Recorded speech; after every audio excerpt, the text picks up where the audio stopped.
with another planty video, except this video is going to be a bit chatty. I'm actually not going to uppot any plants today. Go figure, right? But I just wanted to share my journey. From time to time, I like to revisit why I'm a plant collector and how the journey is going. So let's just get started. First of all, if this is your first time joining me, thank you so much for clicking on this video. I certainly hope you learned some things about me today, and also some things that will make you want to subscribe to my channel or just follow me and see how things go. I'm also on Instagram at Jenny Jen the Plant Friend, so you can check me out over there as well. I try and post something every day, a reel, or maybe just post something, anything, a picture of a plant or something every day. But this video today, I want to talk about, I said 10 things, but maybe it won't be 10 things. I'm going to talk about, let's just go with 10. 10 things I've learned about myself since I dove headfirst into plant collecting. And for those of you who have not gone back and watched my original introduction video, I'll try and link it, but I encourage you to do so because it's just kind of cute and funny, and I've come a long way since then. But I've learned so much. Not that I'm an expert or anything, and I like to give a disclaimer. Anything that I share on this channel, it is to encourage you in your plant collecting or just to inform you. Knowledge truly is power, and so I don't mind sharing whatever little bit knowledge I have. I'm learning as I go. I'm learning from you guys in your comments, so thank you so much for that. From my subscribers who always come back. One lady, I forget her name, but she calls them her GFPs, her glutton for punishment. I like that but I don't feel like you guys are yet quite glutton for punishment. I think you're just still getting to know me and my plant collecting. So anyway, let's just go ahead and get into this video. So 10 things, and not in any particular order. I'm just going to go down the list how I listed them, but it's not in any particular order. Let's see, just some random thoughts here. One of the first things that I learned about plant collecting was that every plant is not going to grow in my space. Now, we watch videos and we binge watch other people's videos, and we see a lot of plants that we want, and we want to run out and buy them, and that's great. Go for it. My concern with that is that maybe it won't work in your space, and maybe you'll lose a lot of plants along the way because you're waiting, because you're thinking that they're going to work and they don't, and you find out either you don't have the humidity, the light, or you don't have the space, or whatever it may be. That plant is not thriving. I have a rule, and this is not a part of the 10, by the way. I have a rule that I'll give you 2 shots. Not even, there's 3 strikes and you're out, but I'm not even giving you 3. I'll try a plant 2 times. Now, even though I have this rule, I just want you guys to know, I'm going to be very transparent today. I want you guys to know that there have been times that I have tried more than 3 times. And when you find out the one plant that I'm struggling the most with, it's just going to blow your mind, because it's still blowing mine. But anywho, so I will at least give a plant 2 shots for sure. There's some plants that after the first one, I was like, oh no, oh no. And the longer you collect plants, the more you find out about yourself, the more you realize, you begin to learn what grows better in your space and what you like. And so then you just started migrating toward those plants. And so that's the first thing that I learned, that not every plant will grow in my space. The second thing I learned was that, and this took me after throwing away so many nodes and wet sticks. Guys, I can't stress it enough. If you have a wet stick, if you have a plant and you've lost all of the leaves, I don't even care what kind of plant it is. Just give it a shot. You have nothing to lose. Give it a shot. Take that plant, put that plant in water or sphagnum moss or something, and just go for it.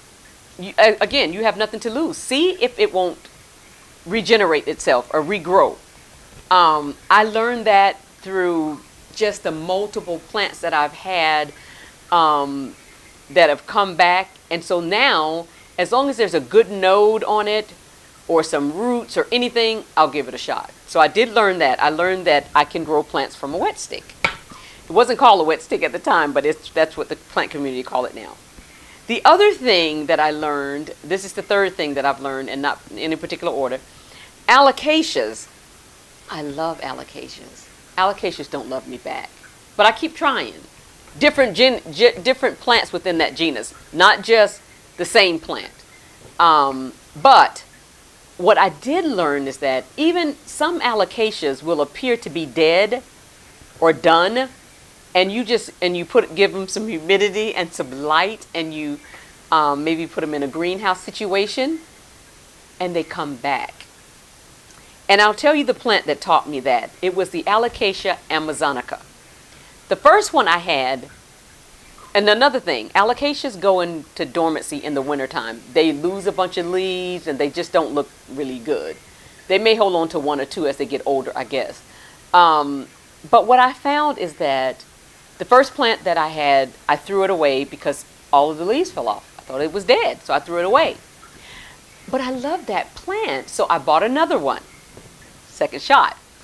And when I bought the next one, the same thing started happening, and I was like, what is going on? So I put it in the greenhouse, and I just left it. It got down to like one leaf. And I was like, okay, well, I mean, at least I have one left.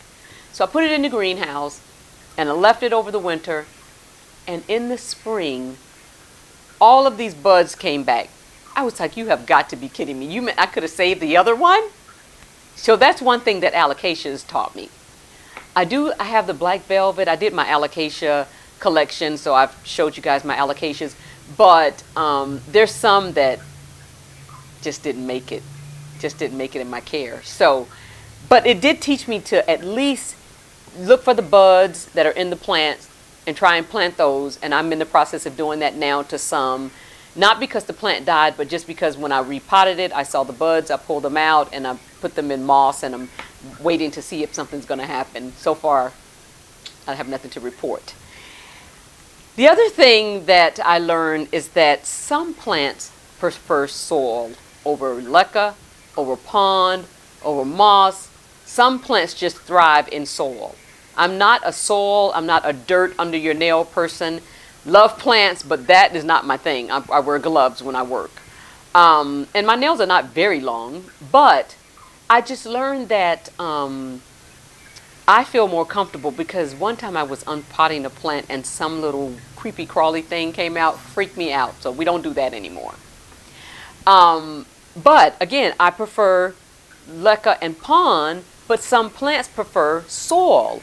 And so what I've done is recently I've taken some plants that have been in leca and pond for a couple years that are not doing well, or maybe I have two of the same plants and I want to see if how one would do in soil and how one would do in the leca or the pond, or whatever. So I've moved the plants around or whatever. But for the most part, I still prefer leca or pond, but I will transfer something to soil if I see that it's struggling. I'll give you 6 months. I'll give you a good growing season, and I'll watch you, and then I possibly will move that plant. The other thing I learned about myself is that I'm an overwaterer. Like, even in leca and pond, you can still be an overwaterer. Even though I had transferred, I would say about 80 to 85% of my plants into leca, and then I started experimenting with pond, and I like both. I noticed that things grow faster, it seems to me, in pond, or they take to the pond faster than they do to leca, to me anyway. I don't know about anybody else. I can just say in my collection, when I put something in pond, the roots just suck onto that plant like a stopper or something and just hold on for dear life. In leca, it takes a couple rounds for it to get there, to me. That's in my care. And it depends on the plant, so keep that in mind. But I am an overwaterer, so I have to be careful with that. If I have a self-watering pot, I do better. And if I have a water reservoir that I can see clearer, I do better. But yeah, I'm an overwaterer. That was the fifth thing, by the way. The sixth thing that I learned about myself is that Rome wasn't built in a day, honey. It wasn't. And I know that sounds cliche, but if you think about it, when we see other people's plants on YouTube, Instagram, wherever, they're so beautiful and big and they're flourishing, and we want our plants to do the same thing. But we don't know what that person's been through with that plant. Case in point, my Thai Constellation, I'll put a picture on the screen because this guy has taken me through. But I love this plant. Now, I only have the one, and I only have it because my husband bought it for my birthday. But that particular plant has had root rot 3 or 4 times. It is currently growing in sphagnum moss under a grow light. It had thrifts. I'm like, what next? But Rome wasn't built in a day. So I'm going to keep working with this plant. First of all, because it's the most expensive plant in my collection. I really want it to survive. It was a gift from my husband. So I really want it to survive. Not only survive, but to thrive. And again, I see other people's plants on Instagram or YouTube, and I say, well, look at their Thai Constellation. They're not in my space. They don't have my humidity. They don't have my windows, my light, whatever. So I'm going to keep working with the Thai, but I'm just letting you know. That has been my thorn in my side, if you will. The 7th thing I learned is that I learned which genus I prefer. Which plant, like lately I've been really a Hoya head. I have an entire IKEA Detolf cabinet dedicated to my Hoyas, but all of the Hoyas won't fit in there, of course. It's almost like I need another Mills bow, but I just refused to buy one. I had to cut myself off. But I have two Mills bow and 1 Detolf.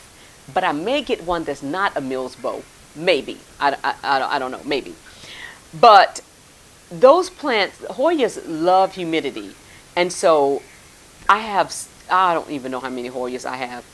I think I've done a Hoya collection. If not, I will do a video about my Hoyas. But I love Hoyas. The other genus that I love is philodendrons.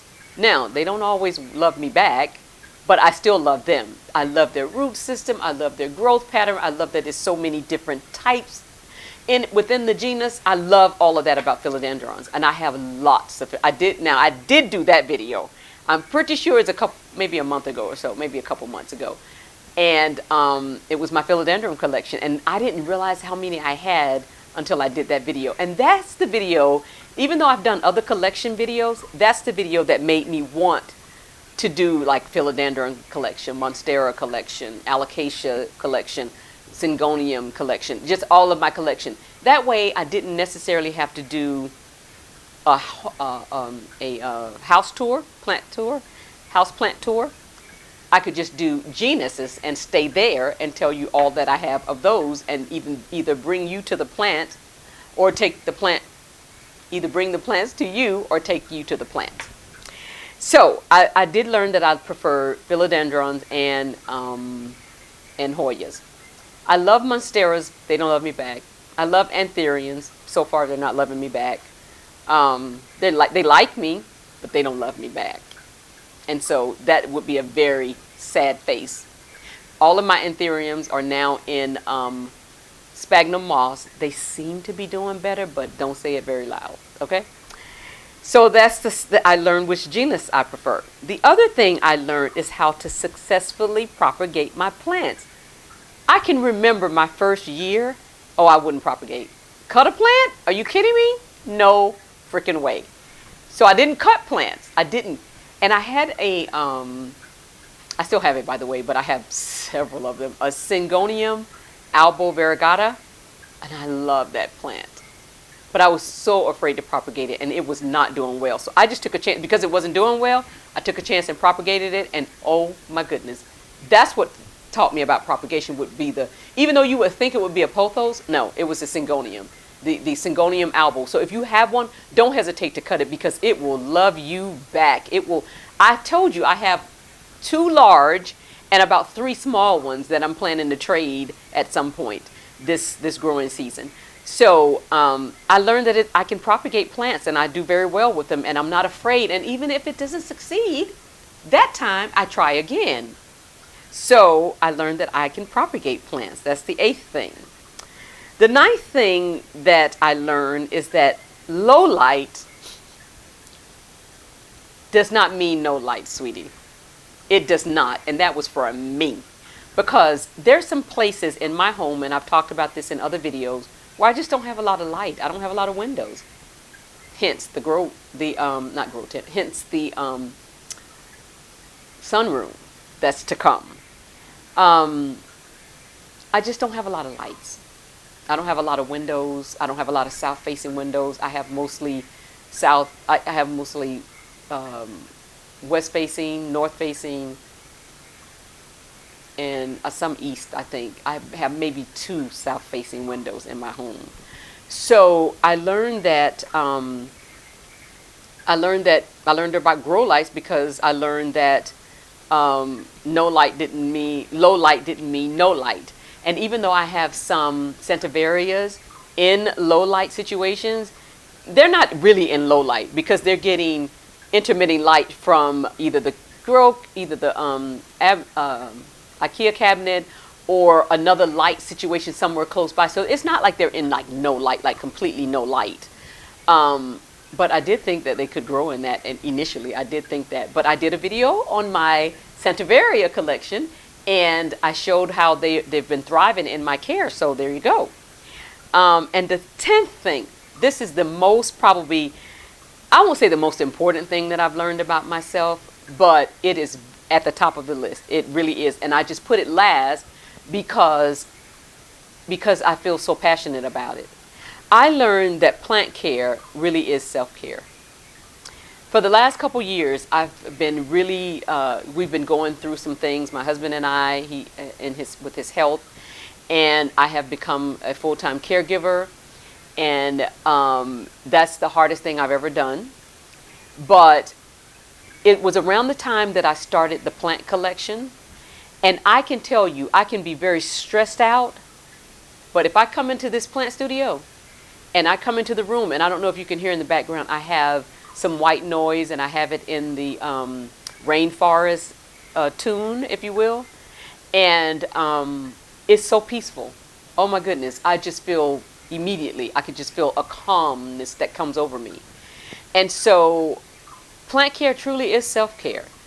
People collect plants for different reasons. I didn't start because I wanted plant care. Because I was trying to do some self-care. I started because it was a pandemic. I had a few plants. I was locked in. I started binge watching some videos. And I was like, okay, this is good. I like this. I think I'll buy a few plants online. And mind you, 275 plants later, yeah, plant care truly is self-care. And so we got to take care of ourselves, guys. Life is too short and very precious. And I love my husband, and I am doing the best that I can in taking care of him. And I think I'm doing a pretty good job. But some days, I just want to stay in the plant studio and just love on my plants. Because they love me back. Not that he doesn't, because he certainly loved me back. But just what the plants provide, in addition to the oxygen, in addition to the peace that it brings to your soul, in addition to the community that you become a part of. I'm yet to meet more plant friends in my local area, and I live in Georgia, Noonan, Georgia, actually, just for the record, Noonan, Georgia. But I would love to meet some new plant friends in this area that we can trade with, that I can shop with, that I can, maybe grow and learn some other things from, and they can learn some things from me. But it's okay because I have you guys, and even though you're not right here in Noonan, Georgia, you are so good for my spirit, my soul. You're so good for me, and I thank you so much. So those are 10 things that I've learned about myself since I dove headfirst into plant collecting. Now, I know this video was a bit chatty, but sometimes you just need to chat. Sometimes you just need to blog. You don't need to show a plant. You need to let people know where you are. I do have a little Yorkie. Her name is Roxy, and I thought she was going to come in here, but she's a little camera shy, so she didn't come. But she's good for us as well. But I want to put her in more videos too, because she's the cutest want to be. But then when she knows I'm filming, she stays far away. But anyway, thank you so much for allowing me to get that off of my chest and get it out of me, because I really wanted to share that. I want you guys to know more about me, because it just makes me more human, you know, more real, like dealing with real life situations. And plants do die, you do get pests, and even if you haven't so far, thank God that you haven't, because trust me, those of us who've been going at this for a minute know that all of us can get them. We do everything to try and prevent them, but that can happen. That should have been a part of my list, because I learned how to get rid of thrifts this year. This was my first year dealing with thrifts, and I had such a terrible infestation. And I'm not saying it's completely gone, but it's manageable. And I'm using certain things that I know kills them on spot. And matter of fact, that would be my Captain Jack. I keep it handy. I have a bottle almost in every room. But I'll put it on the screen also. And you can get it from Amazon, by the way. So without further ado, I don't want to continue to just rattle on about this with this video, because I don't want to make it so long. But I just wanted to say thank you guys again. I enjoyed chit-chatting with you. I hope you learned some things about me that you didn't know. I am going to put maybe do a Q&A on Instagram, and then you guys, so I can answer some of your questions or some things maybe that you want to know about me. If you didn't learn it about me today, maybe there are some things that questions you want to ask, and I'd love to answer those, just so that you can get to know me better as this channel grows. And then it's always nice to be able to look back and see where you've come from. And so yeah, thank you so much. Appreciate you guys. Don't forget, like, subscribe, comment at the bottom, give it a thumbs up, and I will see you in the next one. Bye-bye.